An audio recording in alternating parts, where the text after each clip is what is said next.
오늘은 이 본문의 말씀을 가지고 축복받는 새해 이러한 제목으로 말씀을 증거하겠습니다. 오늘이 2020년도 첫 주일입니다. 새해에는 모든 사람들이 한결같이 하나님의 축복을 받는 새해를 소망하고 있습니다. 그러면 오늘은 하나님의 축복받는 새해가 되려면 우리는 어떻게 해야 하나 하는 것을 생각하면서 은혜를 나누고자 합니다. 첫 번째로 축복받는 새해가 되려면 우리는 하나님 앞에 입을 넓게 열어야 합니다. 아멘. 입을 넓게 여는 만큼 복을 채워주시는 겁니다. 아멘. 오늘 본문 말씀은 내 입을 크게 열라 내가 채우리라 하셨습니다. 옛날에 제가 어릴 때 우리 집 처마에 제비집이 있었습니다.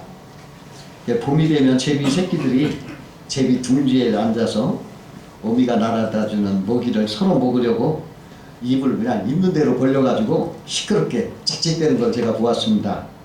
그런 어미는 먹이를 물고 와서 새끼들 입속에 이렇게 넣어주고 또다시 먹이를 구하러 날아가는 걸 보았습니다. 그런데 입을 크게 벌릴수록 건강하고 활기찬 제비 새끼예요. 우리들도 하나님 앞에 입을 크게 벌릴수록 건강하고 활기찬 신앙입니다. 긍정적인 신앙인 것입니다. 불평이나 원망이 있으면 입을 꾹 다물고 찌푸리게 되는 것입니다. 하나님 앞에 입을 크게 벌리시기 바랍니다. 하나님이 채워주신다고 하셨습니다. 하나님 앞에 크게 입을 벌리고 기대와 포부를 크게 갖는 사람이 축복을 받는 것입니다. 하나님은 크게 벌리면 크게 채워주세요. 그리고 작게 벌리면 작게 채워주십니다. 그 엘리자 시대에 큰 빚을 져서 두 아들을 종으로 빼앗길 위기에 처한 그 과부가 있었어요. 그래가지고 남편이 생전에 따르던 엘리사를 찾아가서 그 사정을 얘기했습니다. 그래서 엘리사가 야, 네 집에 뭐가 있냐 물어봐요. 아, 저희 집에는 기름 한 덕분이 없습니다. 그러니까 엘리사가 과부에게 야, 너 동네에 있는 모든 그릇을 다 빌려라. 빌릴 수 있는 데만큼 다 빌려가지고 방문을 닫고서 그 그릇에다가 그 기름을 부어라. 그래서 그 말 순종해서 아들과 함께 온 동네에 빌려온 모든 것을 다 기름을 부어 채웠어요. 큰 그릇이든 작은 그릇이든 다 채우고서야 더 담을 그릇이 없으니까 기름이 멈췄어요. 여러분, 큰 그릇은 크게 담고 작은 그릇은 작게 담습니다. 하나님의 옳고 맞는 것은 하나님은 원하는 대로 채워주시는 거예요. 한량 없어요. 그 옛날 시골길에서 머리에 짐을 이고 가는 아줌마를 지나가던 선교사님이 아유 안타까워서 차를 세워가지고 멈춰서 태웠어요. 얼마쯤 가다 뒤돌아보니까 그 아줌마가 짐을 머리에 그냥 이고 있어요.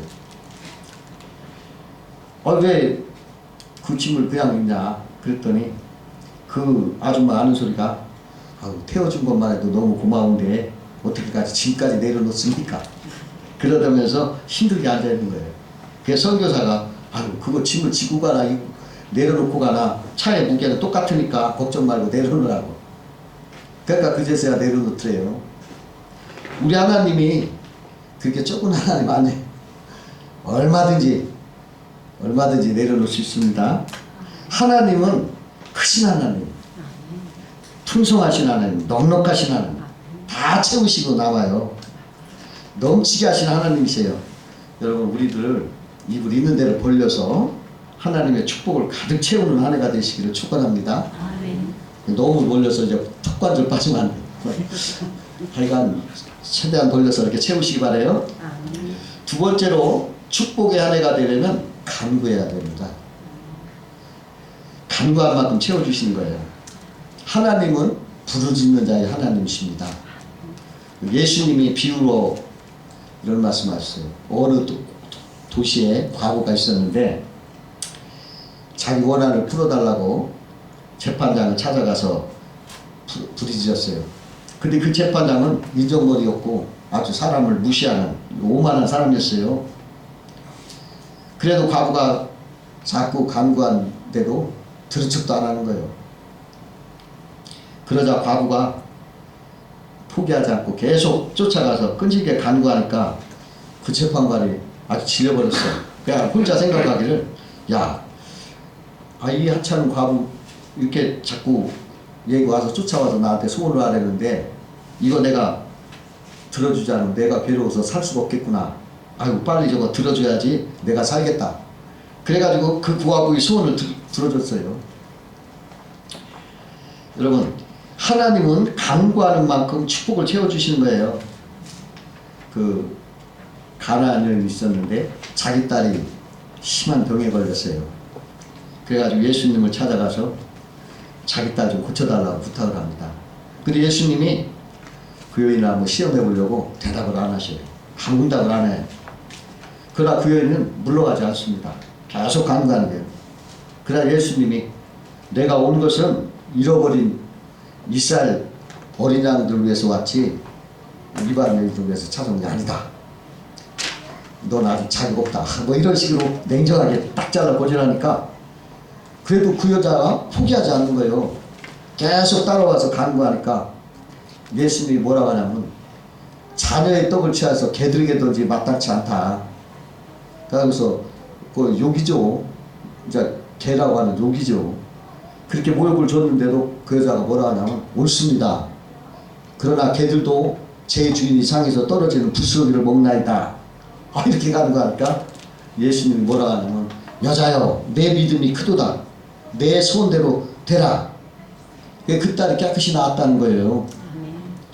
축복은 간구한 만큼 주시는 것입니다. 그 예수님이 누가복음 11장에 이런 말씀을 하시세요.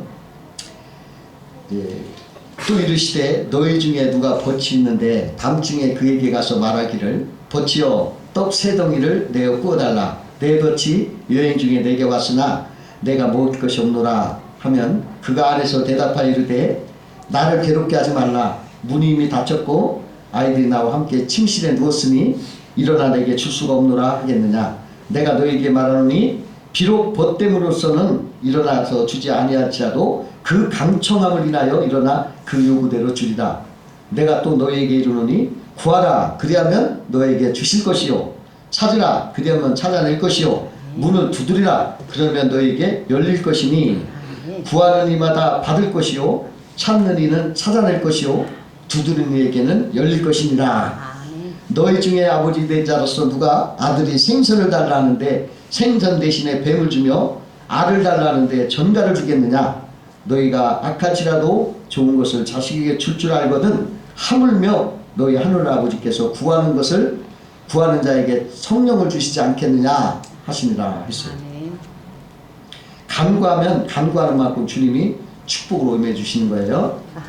세 번째로 축복된 한 해가 되려면 우리가 심어야 되는 것입니다. 희생한 만큼 축복이 오는 거예요.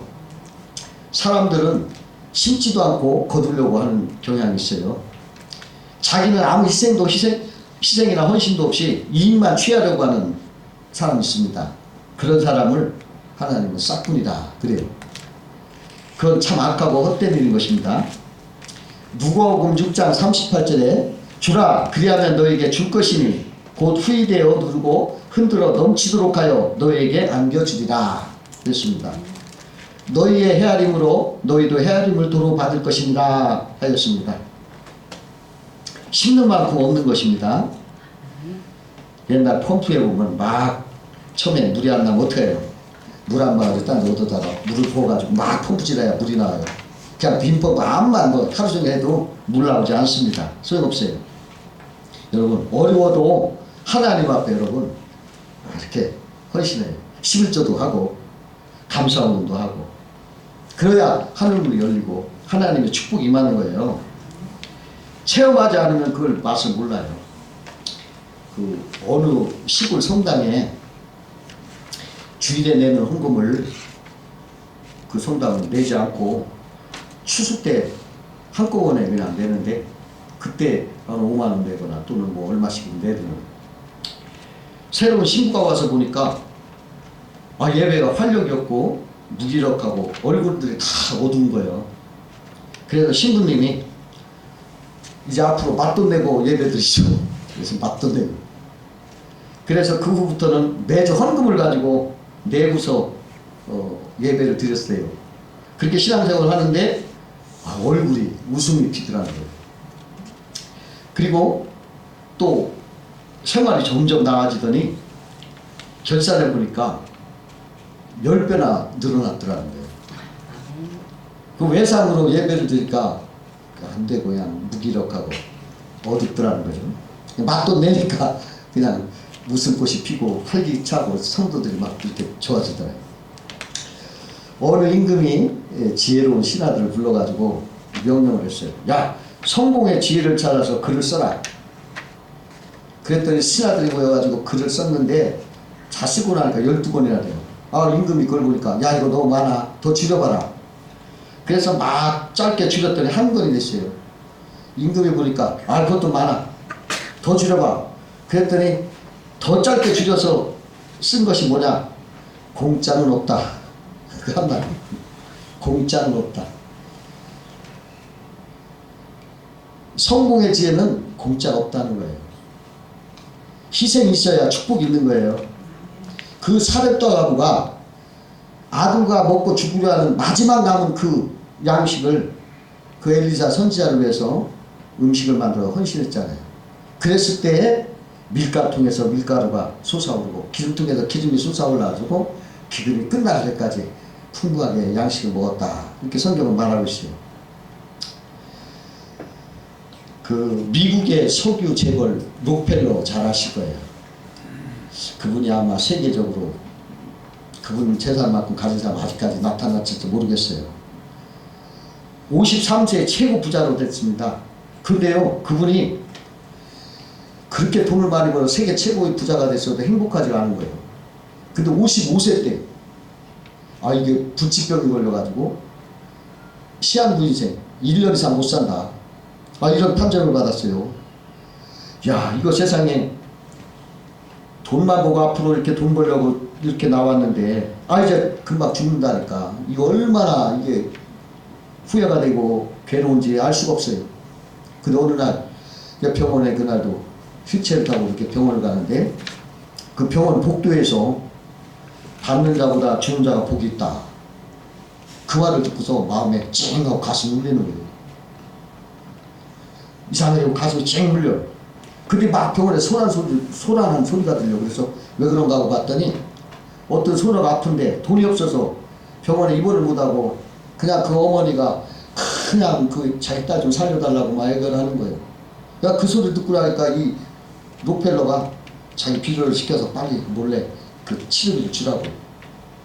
그러고서 그렇게 하고 나서 그 소녀가 얼마 후에 치료를 받고 건강하고 나가는 걸 보고 나니까 세상에 그렇게 마음이 기쁠 수가 없는 거예요. 자기가 정말 그렇게 세상에 처음으로 기쁨을 느낀 거예요. 평생 처음으로. 그런데 가만히 자기를 생각해 보니까 자기는 어려서부터 신앙생활을 해왔지만 축복만 구하여만 달려왔지 남에게 베푸는 헌신의 삶을 하지 않은 거예요. 한 번도. 그래야 이 사람이 거기서 깨달아가지고 안 되겠다 하고서 헌신을 하기 시작한 거예요. 그래가지고서 그 사람이 말이죠, 교회도 세우고 학교도 세우고 병원도 세우고 사회복지기관도 세우고 엄청난 기부를 해요. 그랬는데 신기한 게 그렇게 기부를 하니까 몸이 나쁜 거예요. 그래가지고 그분이 몇 살까지 살았냐면 1년뿐이 못 산다고 한 사람이 98세까지 살았어요. 그래서 그분이 뭐라고 자서전에 썼냐면은 내 인생 전반에는 쫓기며 살았다. 그러나 후반에는 너무 행복하고 보람있게 살았다. 그렇게 말했습니다. 어떤 권사님이 말이죠, 다리가 아파서 무릎이 아파서 걷기도 힘들어요. 걷기도. 그렇게 아픈 몸으로 교회가 청소를 하는 거예요. 그냥 그래서 기도를 하는 거예요. 하나님, 내가 무릎을 꿇고 기도할 수 있게 좀 도와주세요. 좀 내 무릎 좀 낫게 해주세요.